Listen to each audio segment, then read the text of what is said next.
저는 이제 주요 구역에 산재 있는 문화재의 어떤 가치, 그리고 그 가치를 이어나갈 수 있는 어떤 보존 관리 그리고 활용 방안 이런 부분에 대해서 연구하고 있는 사람입니다. 따라서 물론 이제 저 또한 지역 재생 사업이라든가 이런 부분에 많은 관심도 있고 규암 그 문화마을 경비 사업들도 저희들이 추진하고 있습니다. 그래서 그런 내용들에 대해서 좀 말씀을 드리려고 하다가 이런 생각을 해봤습니다. 제가 문화란 무엇인가? 문화란 무엇인가에 대해서 한번 고민을 해보게 되었습니다. 물론 이 문화라는 하나의 단어에 많은 의미를 내포하고 있기 때문에 그 정의를 쉽게 내릴 수는 없을 것입니다. 그렇지만 우리가 기본적으로 문화라고 하는 것은 사람 그리고 인간이 만들어낸 그 자연을 변화시키는 행위, 그러니까 사람들이 만들어낸 물질적 소산물, 그것이 이제 유형적 문화 자산이 되고요. 사람들의 삶의 과정에서 나타나는 것들, 이런 것이 정신적 산물들, 무형문화 유산 같은 게 되겠죠. 이런 것을 같이 이제 통합해서 우리가 문화라고 할 수 있을 것입니다. 그러면 오늘 여러분들이 이 자리에서 우리 구역의 어떤 정비, 그리고 그 정비를 통한 지역의 활성화, 이 과정을 세미나를 열고 있는데요. 오늘 이 자리 또한 새로운 구역의 문화 창조의 한 과정이라고 생각을 합니다. 그래서 저는 보다 더 근본적인 문제에 대해서 오늘 고민할 수 있는 그런 자리가 될 수 있을 거라고 생각을 했습니다. 그래서 제 주제를 세계유산 도시 부여의 가치와 당면 과제라는 다소 활성화와 관련해서는 아주 기초적인 이야기, 이런 부분이지만 우리가 한번 짚고 넘어갈 문제이다라는 생각에서 이런 주제로서 여러분들하고 좀 이제 많은 시간은 아니지만 좀 같이 고민을 해봤으면 좋겠습니다.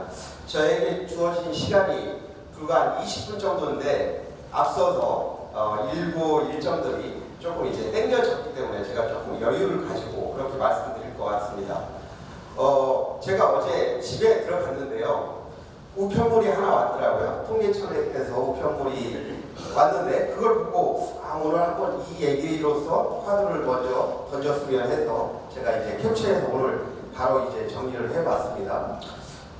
이게 이제 2017년 그 통계청에서 실시한 사회조사에 대한 결과 내용들입니다. 여기서 우리가 좀 그 관심 있게 볼 수 있는 부분들이 그 관광 활동과 관련해서 주중에는 4.1%, 주말에는 19.2%. 그런데 앞으로는 관광 활동에 대해서 상당히 비중 있게 여가 생활을 하겠다는 이런 어떤 그 사람들의 설문조사, 이런 내용이고요. 지난 10년간 문화 국내 관광과 관련해서는 55.8%에서 70.6%로서 국내 관광의 활성화가 되고 있다는 점, 이 부분을 감안을 해서 우리가 보다 더 경쟁력 있는 역사문화 관광도시로 나아가야 된다는 당위성을 바로 이 표가 보여준다고 생각해서 제가 이 자료를 맨 앞에 한번 보여드렸습니다. 그러면 우리 부여 얘기하면 그렇습니다. 세계유산 도시 부여가 가장 떠오르죠. 이 부분은 우리 부여인의 어떤 정신적 근간이자 문화의 뿌리라고 할 수 있는 그런 아주 핵심적인 그런 하나의 키워드라 할 수 있습니다. 그럼 세계유산 도시 부여에 대해서 잠깐 말씀을 드리면, 우리가 여러분들도 잘 아시겠지만 지난 39차 세계유산 총회에서 우리 백제 역사유적지구가 당당하게 국내에서는 12번째로 세계유산에 등재되었습니다.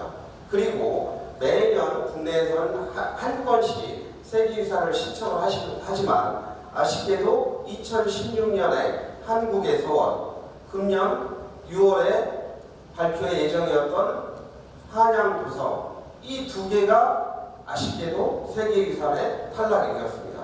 그만큼 세계유산이라는 것은 국내의 독보적인 가치뿐만이 아니고 세계인들이 서로 인정해 줄 수 있는 탁월한 가치가 있어야 세계유산으로 등재된다는 것입니다. 그만큼 우리가 가지고 있는 이 유산들이 이미 부여를 넘어 국가를 넘어 세계인들이 같이 공유하고 보존해야 될 대상으로 인식되었다는 것, 그것이 다양한 부가가치를 창출하는 세계유산이 되었다는 점보다도 훨씬 더 가치 있는 것이라는 것이죠. 자, 그런데 우리가 이런 세계유산 도시로서 되기 전에는 우리 부여 국민들의 엄청난 그간의 노력들이 있었다는 점을 간과해서는 안 될 것입니다. 그리고 유네스코에서는 유네스코가 국제교육과학문화 관련 기구이죠. 21세기를 들어서 이런 식으로 정의를 했습니다. 20세기가 과학과 기술의 엄청난 발전 시기인 과학의 세기였다면, 그럼 21세기는 문화가 지배하는 문화의 세기가 될 것이다 라고 예견을 했습니다. 이는 한 나라의 문화 수준이 국가 경쟁력을 결정하는 주요 척도인 시점에서 우리 부여에서 이루어지는 이러한 백제 문화의 세계화 작업은 국제 경쟁력 강화에도 큰 역할을 할 수 있다는 것이죠. 그러면 우리 부여가 2015년도에 세계유산 등재 그 이전부터 사실은 전 세계적으로도 역사문화 관광 지역으로서 이미 널리 알려져 있었습니다. 우리나라에서는 세 번째로 세계 역사도시연맹에 지난 2006년에 우리가 상당히 올라갔죠. 경주, 안동, 그리고 부여가 세계 역사도시연맹에 가입해서 현재도 활동을 하고 있습니다. 그리고 그러한 저력을 기반으로 해서 지난 2010년에는 G20 국가 정상회의 때 그 일환의 사이드 이벤트로서 세계 그 관광 장관들이 모여서 우리 부여에서 T20 장관 회의를 했죠. 그리고 나서 어떤 지속 가능한 관광이라는 주제로 부여 선언문이 채택된 곳이기도 합니다. 그리고 최근에는 지난 그 2012년에 우리가 이때는 세계유산 도시가 아니었음에도 불구하고 세계유산 협약 40주년 국제기념회의, 이게 이제 WHC 세계유산센터에서 주관한 국제회의인데요. 여기에서 우리가 이제 이런 국제적인 학술 회의도 개최한, 이미 세계유산으로 등재되기 전부터 주목받았던 그런 지역이라는 것입니다. 그러면 백제왕조 사비와 현재의 부여적인 부분에 대한 정체성에 대해서 한번 말씀드리도록 하겠습니다. 먼저 이게 이제 세계유산적 탁월한 가치와도 연동되는 이야기입니다. 하나의 키워드로 참 간략한 이야기로서 백제의 세계유산적 가치는 무엇인가? 이겁니다. 백제는 백제의 마지막 왕도였던 사비, 우리 부여는 고대 동북아 문화 교류의 중심이자 주변국과 활발한 교류를 통해서 찬란한 문화의 꽃을 피운 장소이다. 이것이 세계적으로 인정되는 백제 역사유적 지구의 탁월한 보편적 가치입니다. 자, 이에 대한 증거로서 538년의 백제 성왕은 글로벌 백제라는 이런 응대한 뜻을 두고 공주에서 부여로 천도를 단행했죠. 그리고 대륙에 있었던 백제의 뿌리라고 할 수 있는 대륙 부여의 정신적 가치를 이어나갈 수 있게 국호를 백제에서 남부여라고 새롭게 개칭을 했습니다. 그리고 동북아 중심 국가로 나아가기 위해서 앞선 중국의 선진 기술을 받아들여서 우리 부여 땅에 국제화된 새로운 도시를 건설을 하게 됩니다. 이게 우리 백제의 그리고 부여의 어떤 가장 큰 그런 정체성이자 가치라고 할 수 있습니다. 이러한 증거들은 속속이 어느 정도 남아있는데요. 보면은 538년에 백제 성왕은 사비로 천도하면서 이 그때 당시에 건설됐던 이 사비 부여읍이죠. 이 부여읍은 하부 체계가 정교하고 하나의 완성된 통일체로 지휘조건을 융통성 있게 활용해서 건설된 한반도 최초의 계획도시였습니다. 오부오강, 이것은 지금으로 보면 서울시 중구 무슨 동 이런 식으로 행정조직까지도 체계적으로 마련을 하고 현재 자연 지형을 이용을 해서 국제화된 도시를 만들었다는 거죠. 그 증거가 여러 군데 남아있는데, 먼저 북쪽에 그 왕궁을 만들고 왕궁 뒤에 지금의 왕궁의 후원이라 할 수 있는 부두산성을 만들고요. 그리고 북쪽과 서쪽 남쪽으로는 천연 해저 역할을 하는 이 강 수계가 흘러가고 있으니까 동쪽의 산악 지형을 활용을 해서 나성이라는 한반도 최초의 성벽을 이렇게 축조를 하게 됩니다. 이럼으로써 한반도에서는 어떤 도시 계획의 거의 원류적인 역할로서의 이제 사비 도성이 만들어지게 됩니다. 이러한 증거들이 현재 부두산성이라든가 나성, 그리고 왕궁터, 정림사지 여러 그 유적지로 남아 있는 것이죠. 그리고 또한 우리 부여는 동아시아에서 가장 발달된 성곽 도시의 하나이며 자연 친화적인 공간 조형의 원료로서 국제적으로도 평가를 받고 있는 지역이기도 합니다. 더불어 이 123년간의 백제 사비 시대는 백제 문화와 기술이 급속하게 발달되고 이렇게 고급화되고 완성된 백제 문화는 거기에서 그치는 것이 아니라 바다 건너 일본으로 전해져서 일본 문화의 원류가 되었죠. 즉 일본의 고분 시대를 종식하고 드디어 역사 시대, 아스카 시대로 이어지는 이 역사 시대를 열게 만든 것이 바로 우리의 선조인 백제인들에 의해서였다는 것입니다. 결국에는 우리가 한참 현재의 트렌드라 할 수 있는 어떤 그 한류, 이런 한류의 원조이다 라고 얘기할 수 있죠. 이렇게 백제의 마지막 도시인 사비에서 123년간은 백제 문화의 최대 부흥기이자 문화적인 최대 전성기였다는 것입니다. 정리를 하면 현재 부여에 남아있는 이러한 백제 문화유산을 통해서 화려하게 꽃피웠던 백제 문화를 살펴볼 수 있는 반면에 나당연합군을 피해서 투신했던 백제 여인들의 어떤 슬픈 이야기, 그리고 쓰러져가는 나라를 위해 사망한 영령들의 순결도 함께 깃들어 있는 곳이기도 하죠. 그리고 부여와 함께 해온 백마강을 우리가 또 중요하게 생각할 수 있는데요. 이 백마강은 백제 멸망과 함께 이미 국제 해상 교통로로서의 역할은 백제 멸망과 함께 사라졌습니다. 그렇지만 근대기까지 1960년대까지도 심지어 그 수로서의 기능을 유지하면서 지역 주민들의 어떤 생과 사에 관련해서 밀접한 관계를 맺어왔습니다. 그런데 현재 지금의 백마강은 이 밑에 그 금강 하북도 건설이라든가 그리고 새로운 이제 교통수단의 발달로 인해서 수상교통의 기능과 어업활동 기능 등이 대부분 이제 사라진 그런 상태입니다. 이로 인해서 부여와 직접적으로 관련해서는 대표적인 어떤 먹을거리라든가 생산하기에 대해서 큰 변화를 겪게 되었고 지금까지도 다른 형태의 변화를 요구받고 있는 그런 상태입니다. 오늘날 부여군을 상징하는 대표적인 이미지가 어떤 수려한 자연경관, 그리고 찬란한 백제인들이 남겨준 역사 유적, 그리고 맑고 청정한 지역에서 생산되는 우수한 품질의 농산물, 이런 것이 우리가 떠오를 수 있는 부여를 대표하는 상징적 이미지라 할 수 있죠. 그런데 이러한 대표적 이미지는 결국에는 백제인들이 남겨준 삶의 흔적과 유산, 그리고 백마강과 밀접한 관계를 맺고 있다는 것입니다. 이것은 다만 과거의 것을 우리는 계승을 해야 되고 동시에 변화되는 상황에 놓여져 있습니다.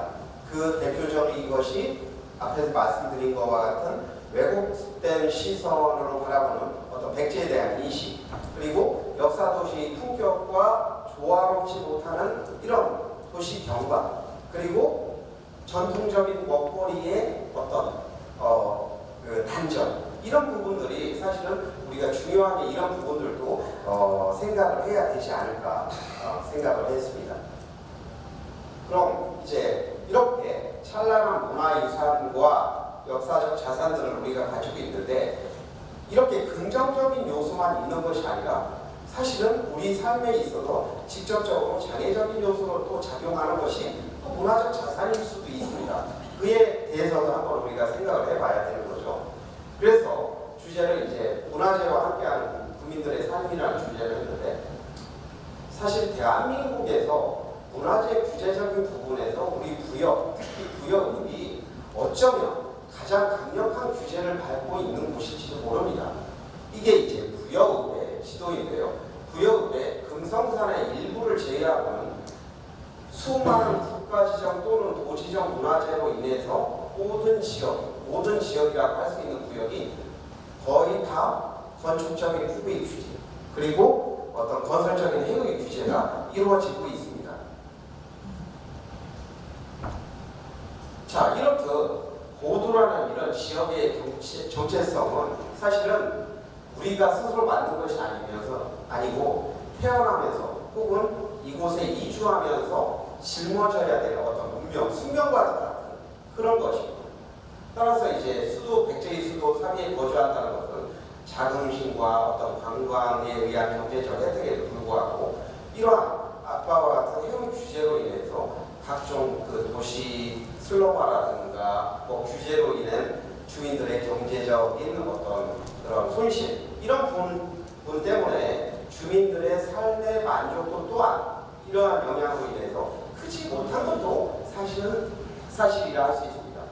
그래서 21세기 들어서 중앙정부에서 특히 문화청에서는 이런 점을 좀 더 개선하고자 추진했던 사업이 있죠. 그게 바로 이제 우리가 이야기하는 고도보존 사업이라고 하는 이런 부분들입니다.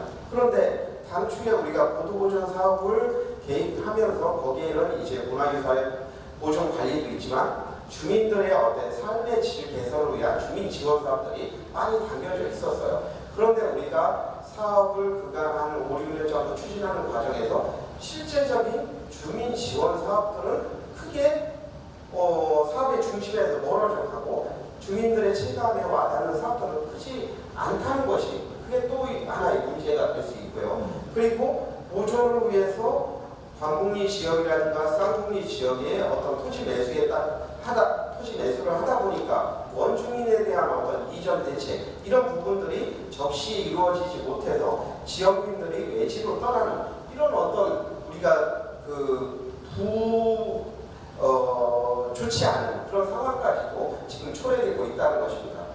그런데 좀 희망적인 것은 이와 같이 이제 문화재로 인한 불편, 그리고 법령 시행에 있어서의 좀 이제 좋지 않은 점, 이런 부분들은 점차적으로 개선될 거라고 저는 좀 긍정적으로 여기고 있습니다. 왜냐하면 이제 고도보존 육성 지구 사업에 대한 지금 변경 작업들이 이루어지고 있고, 또 LH에 의해서 일괄 토지 매입 사업, 그리고 백제강도 복원 사업, 주거환경 개선을 위한 다양한 그 농촌 살리기 사업, 이런 부분들이 중앙정부에 의해서 우리 관심 있게 여기 우리 지역으로 이제 사업이 우리가 유치를 하고 추진되고 있기 때문에 이러한 우리가 고민하는 이런 부분들은 시간이 지남에 따라 조금씩은 이제 개선이 될 수 있을 거라고 그런 희망적인 생각을 하고 있습니다.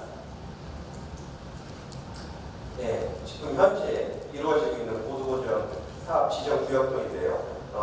우리가 지금 이제 변경 작업을 하고 있는데 이쪽 그 정림사지 권역까지도 같이 이제 포함을 해서 구역 조정을 현재 이제 조금 있으면 아마 고시를 하지 않을까 싶습니다. 이런 가치를 따라서 이제 우리가 이제 앞으로 부여의 어떤 당면 과제를 제가 생각나는 대로 몇 가지만 좀 정리를 한번 해봤습니다. 먼저 가장 기본이라 할 수 있는 가치 전승을 위한 노력이 필요하다. 백제 역사유산, 이 세계유산 등재로 인해서 그간 우리 지역에 남아있던 백제유산이 이제 아까 말씀드렸지만 세계인들이 함께 지켜나가야 될 그런 기준한 유산으로 그 품격이 올라가죠. 그렇기 때문에 우리는 이러한 가치를 원형 그대로 보존하고 미래 세대들한테 그 가치를 그대로 넘겨줄 수 있는 그런 책무가 사실 현재를 사는 우리에게 남아있는 것이죠.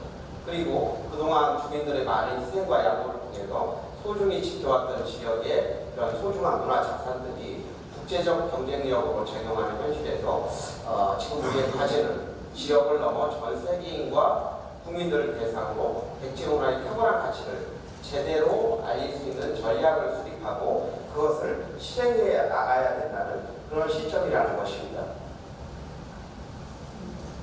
그러한 점을 인식을 해서 사실은 세계유산 등재 이후에 우리가 많은 부분에 대한 고민과 작업을 현재 추진을 하고 있습니다.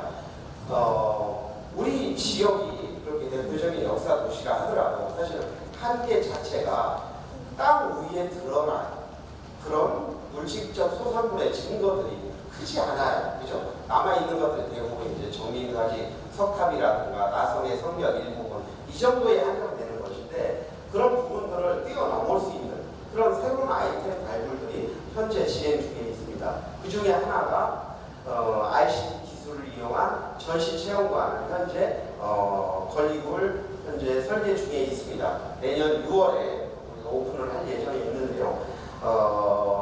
우리가 20세기에는 이런 식의 생각을 많이 했습니다. 이렇게 땅속에 있는 유산들을 그 자리에다가 직접 복원을 통해서 우리가 관광객의 관광 자원으로 활용을 하자. 이런 트렌드였다면 우리가 세계유산 등재되고 난 다음에는 사실 보존해야 될 그 주체 대상은 현재의 상태이고요. 다만 거기에서 느낄 수 있는 어떤 문화유산의 가치를 제3의 공간에서 보여주자는 것이 새로운 트렌드를 알 수 있습니다. 그렇기 때문에 이제 일방향적인 어떤 보여주기식이 아닌 그 관광객이 함께 찾고 그 사람들한테 설명할 수 있는 그런 새로운 방식의 어떤 전시 공간 그리고 그 상품 개발 이런 부분들이 이루어지고 있다는 점도 여러분들한테 말씀드리도록 하겠습니다.